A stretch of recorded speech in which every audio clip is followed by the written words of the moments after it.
This video tutorial is going to be part one of a two-part series that is going to walk you through on how to create a voiceover in PowerPoint, as well as how to then post it to YouTube, and then after that into your Angel or Blackboard Learn class.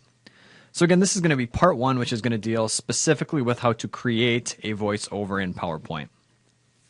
So the first thing you're going to do is open your PowerPoint presentation. And once you're all ready to go and have created all your slides and you're ready to do the audio portion, what you're going to do is click on the slide that you want to start with as far as creating audio. And for this presentation, I'm going to do audio for the two slides that I have. And I'm just going to go ahead and close that out. So I'm going to click on the first slide, and then I'm going to go up to the slideshow tab and click on record slideshow. Then you'll notice you have two options. You can either start from the beginning or from a current slide. And for this example, it doesn't matter because I'm on slide one, which would also be the beginning. But if you wanted to start audio at maybe halfway through your presentation, you would click on the specific slide and then do the start recording from current slide option. So I'm going to go ahead and do start recording from beginning. Then get a few options. If you have animations in this, you can keep them going while you go through this. What this would do is if you have bullet points that fly in from the left or right, what it would do is you would literally have to click through them, and then you would talk about them as they pop up. So it would almost be like you're giving it in real time to a class. So you would want to have these selected if you have those. For today's example, I just have all static pictures with no animations. So I can keep them selected. It doesn't really matter. So I'm going to go ahead and click Start Recording. You'll notice that once you start, you have a little box up here on the left for your recording. This middle time is the time for this current slide that you've spent talking about it. And this second time is the continuous timer for your entire presentation, so you kind of know how long your presentation has been to that point. So if I've talked enough about this first slide, I'm going to go ahead and click on the next arrow. And now you can see this first timer has reset. And again, this is going to be the timer that's spent on this specific slide. And then I have my continuous timer, which is at 33 seconds. So after I've done all my audio for the slides that I want, I would simply go ahead and close it out. Now you could pause at any point on a specific slide. That's up to you. When you do hit a pause, then it just stops where you're at. And then you can resume recording when you're ready.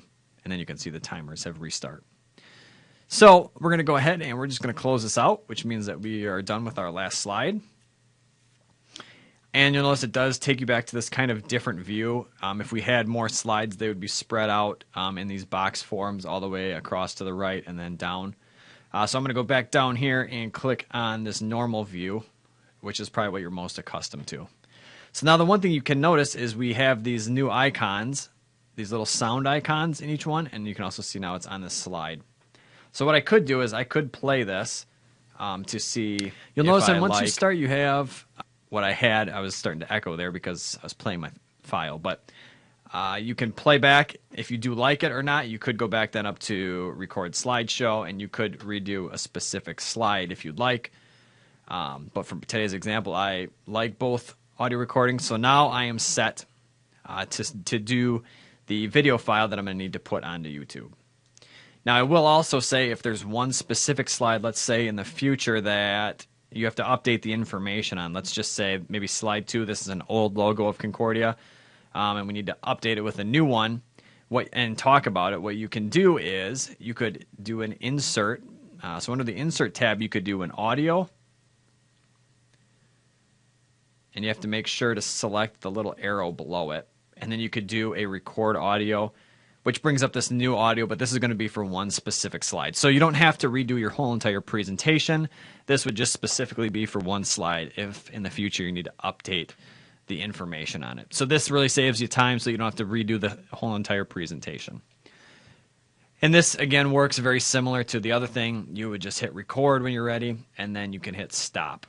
But since I like the audio I already have, I'm just going to close out of this just to show you another way to insert audio either before the fact or after you've already done your audio per slides. So now we are ready to make this into a video file, which will allow us then to put it up to YouTube.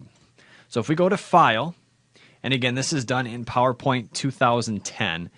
There's a little different way, I believe, in the new version of PowerPoint that just came out, but that has not been totally shared throughout the entire campus yet, to my knowledge. So if you have 2013, we'll look at making a new tutorial once that has been pushed to the entire campus. So what we're going to do is we're going to do the save and send option, and then we're going to do a create a video. And then that brings up another button to actually create the video. So we click on that. And depending on how long your presentation is, some of these steps may take a while, so just be patient with certain things loading. So I'm going to save this to my desktop, and we're just going to call this our CUW presentation. And then you can see it's going to create a Windows Media video file. That's the only option you have. So that will be a .wmv when this is all done. So I'm going to go ahead and hit save. And now what you'll notice is down here, it has a little bar that has a green bar that continues to go towards the right as the video is being created.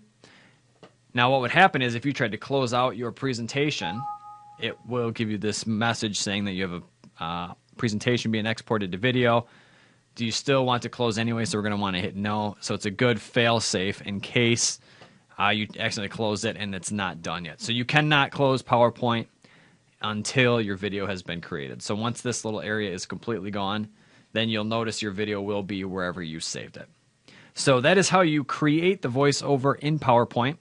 And then you can check out our or our part 2 that is going to involve how to upload it to YouTube and then into your Angel or Blackboard Learn course.